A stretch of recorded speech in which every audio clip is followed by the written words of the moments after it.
श्री कुंज बिहारी श्री सुखदेव श्री श्याम चरणदास जय श्री गुरुदेव। आइए श्री भक्तमाल कथा के अंतर्गत हम आचार्य महाप्रभु श्री श्याम चरणदास जी महाराज का चरित्र श्रवण कर रहे थे। पिछली कड़ी में हमने यहाँ तक सुना कि आचार्य महाप्रभु वृंदावन प्रस्थान किए, लता पता कुंजों में भाव विभोर होकर के विचरण करते हुए सेवा कुंज पहुँचे। प्रिया प्रीतम ने उनको दर्शन दिए। महाप्रभु ने रास विलास का सुंदर दर्शन किया है। अद्भुत लीला जन ही दिखाई, फिर सिंहासन बैठे जाई।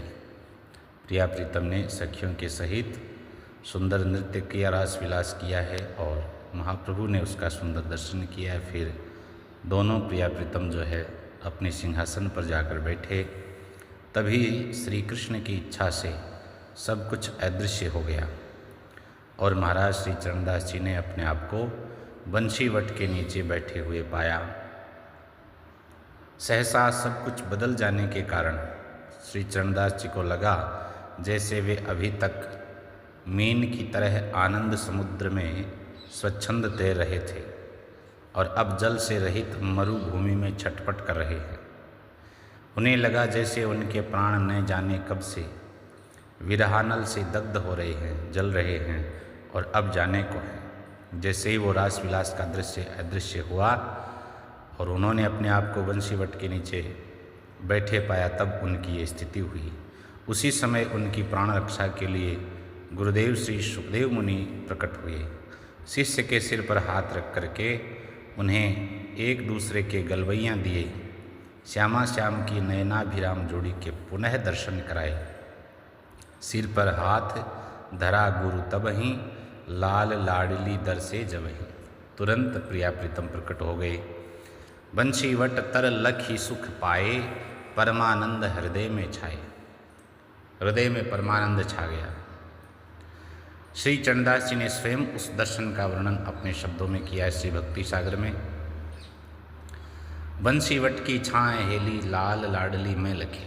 महाप्रभु स्वयं कहते हैं कि मैंने स्वयं गुरु महाराज ने बंशीवट के नीचे दर्शन कराया तो उस नयनाभिराम सुंदर छवि के जो दर्शन किए हैं वो अपने शब्दों में प्रकट कर रहे हैं। दो खड़े गावे हसेरी, अरि हेली अरु डाले गलबाएँ।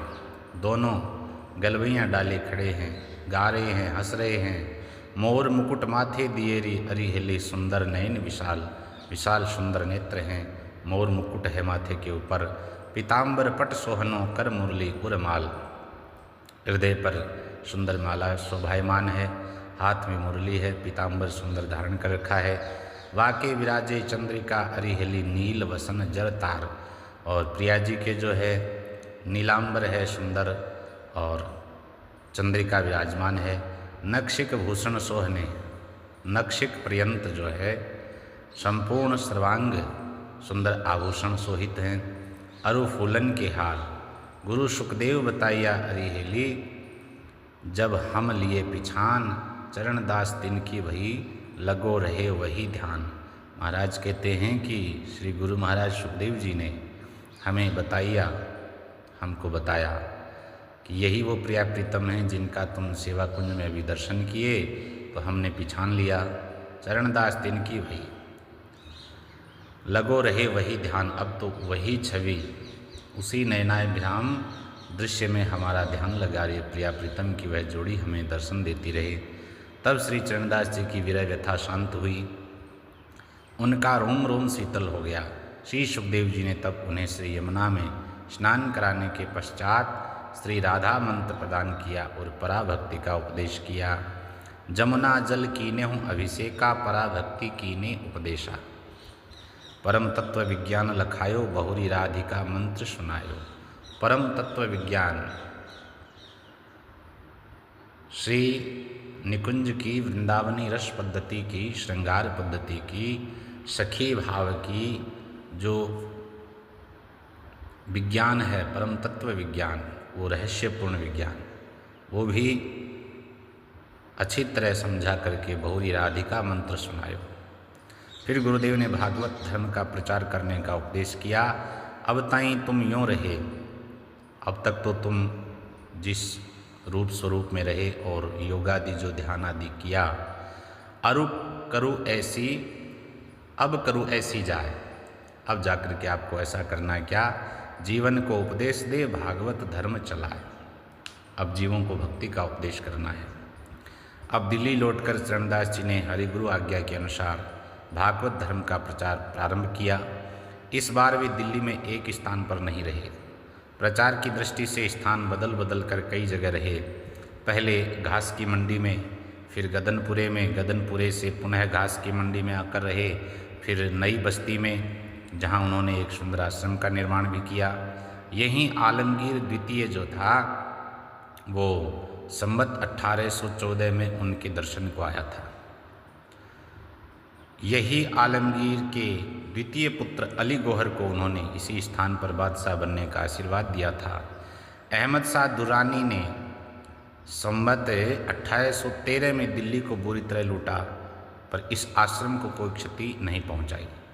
अंत में वे नई दिल्ली और पुरानी दिल्ली के संधि स्थल सुखदेवपुरा में रहे, जिसका वर्तमान में नाम चरणदास मोहल्ला है। सुखदेवपुरा नाम भी महाराज ने अपने गुरुदेव के नाम पर रखा था। वे जहाँ भी रहे वहाँ के लोगों को प्रभावित किया और अनेक शिष्य बनाए।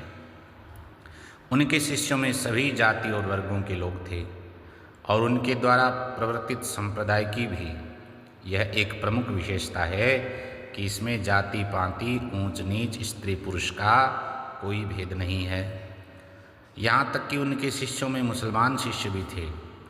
एक बार शाह मौला नाम का एक महाइल्मी मौलवी जो बहुत विद्याएं जानता था, अपनी विद्या बल से सभी को हराता हुआ दिल्ली की ओर आ रहा था। लोगों ने जाकर उसके बारे में श्री चरणदास जी से कहा तो वे बोले, आने दो उसको, वह तो मेरे दर्शन के लिए ही आ रहा है।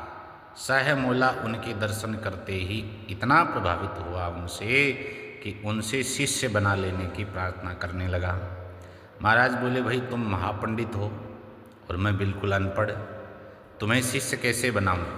पर कहते हैं मौलवी 2 दिन तक अनाहार बिना कुछ खाए पिए वहीं पड़ा रहा। तब उन्होंने उसे शिष्य बनाया और शाह मौला का नाम रखा राम मौला। राम मौला ने कंधार में अपने बहुत से शिष्य बनाए। चरणदास महाराज शिष्य बनाने का अधिकार भी उस हर व्यक्ति को देते थे जो आध्यात्मिक दृष्टि से योग्य हो, भले वह किसी भी शरीर का हो। आध्यात्मिक दृष्टि से पात्रता देख करके, योग्यता देख करके वे अधिकार दे देते थे कि आप जीवों को भगवान की भक्ति का उपदेश करें, चाहे वह गृहस्थ हो या त्यागी, ब्राह्मण हो, किसी भी अन्य जाति का हो।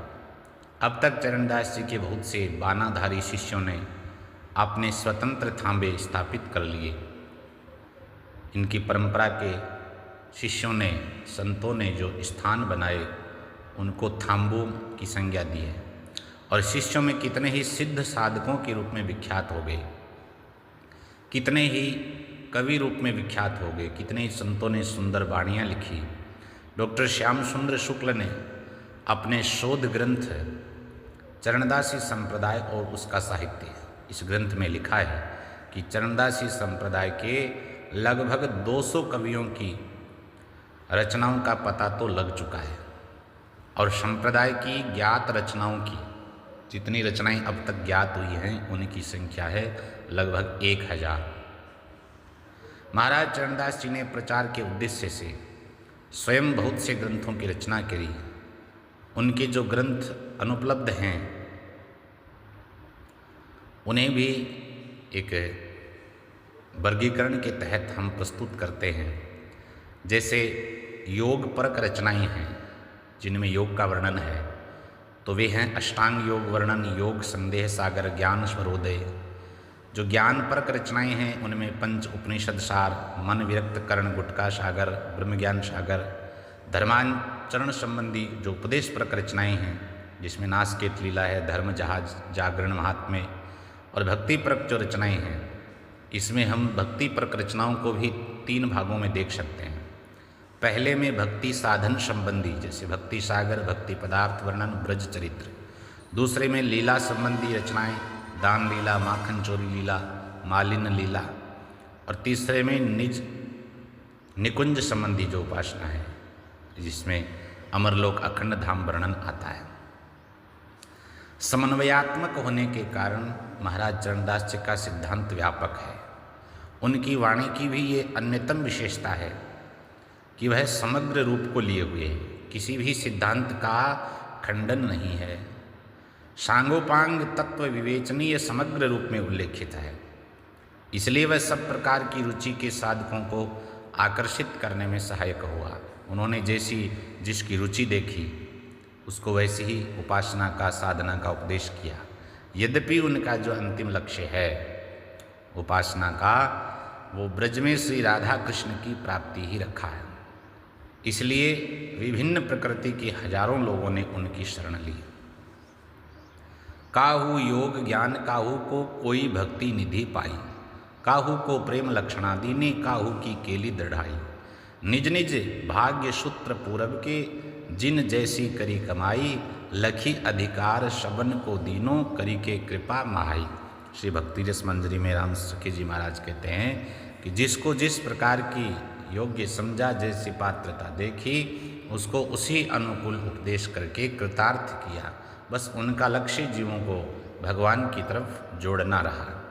अब हम आगे महाराज के चरित्र में उनके चमत्कारिक जीवन के, जिनसे बहुतेरे लोग प्रभावित हुए, और जो ऐसी घटनाएं हैं उनके जीवन की जो उनके जीवन को तो चमत्कारिक सिद्ध करती ही है, और यह भी प्रकट करती है कि उनका जीवन एक साधारण संत महात्मा जो ख्याति के भय से, चमत्कारों से दूर रहते हैं, पर फिर भी दयावश समझ लीजिए कि वो जीवों को ऐसा प्रकट करके भगवान की तरफ जोड़ना चाहते हैं। ऐसी घटनाओं से लोग आकर्षित होकर के अधिकाधिक भगवानमुखी होना चाहते हैं। बस यही प्रकट करने के लिए उन्होंने उनके जीवन में कुछ प्रसंग ऐसे उद्घाटित हुए हैं जिनकी चर्चा हम अगली कड़ी में करेंगे। जय जय श्री सुखदेव।